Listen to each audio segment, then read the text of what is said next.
The president pushing back hard on a number of news reports that suggested he used the word animals in a general sense to describe many people who are in this country illegally. The president made the comment on Wednesday in a roundtable regarding sanctuary cities after hearing from a California sheriff who said that she was forced by sanctuary cities laws to release dangerous MS-13 illegal immigrants into society. Yesterday, in the cabinet room, I asked the president if he could clarify the context in which he used that word. Listen to his response. Referring to the MS-13 gangs that are coming in. And I was talking about the MS-13. MS-13, these are animals. They're coming into our country. We're getting them out. They come in again. We're getting them out. We need strong immigration laws. We have the weakest laws in the entire world. We have laws that are laughed at on immigration.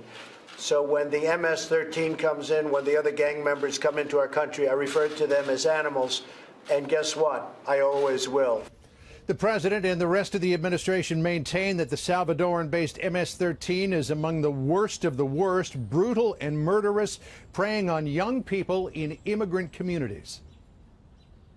We have everything from sex-trafficked women whose head was bashed in 28 times to a gentleman who was stabbed 100 times, decapitated, and then his heart was taken out. So if anyone wants to quibble about whether we should call those people animals, perhaps the quibble should be whether we call them something worse. A number of news organizations have since walked back their stories, acknowledging that they took the president's comments out of their full context. The president tweeting about that this morning, Sandra, saying, quote, fake news media had me calling immigrants or illegal immigrants animals. Wrong. They were begrudgingly forced to withdraw their stories. I referred to MS-13 gang members as animals. A big difference and so true. Fake news got it purposely wrong, as usual. Sandra? Wow, John, so what is the latest now on this North Korean summit? Is the president going?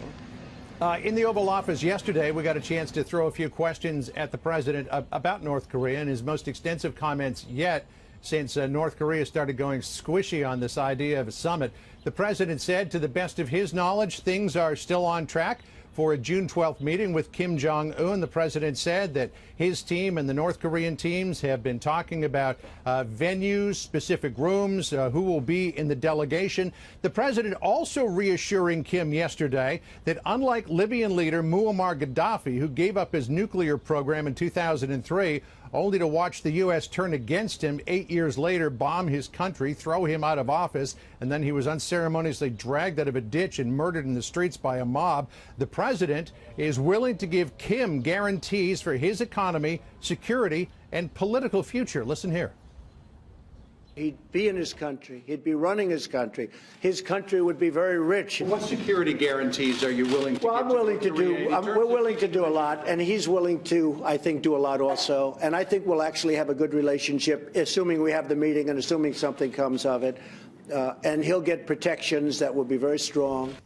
North Korea was incensed after the National Security Advisor John Bolton suggested that the Libyan model would be the model that would be applied to North Korean denuclearization. However, President Trump also said yesterday that the Libyan model may apply if North Korea doesn't come to the table.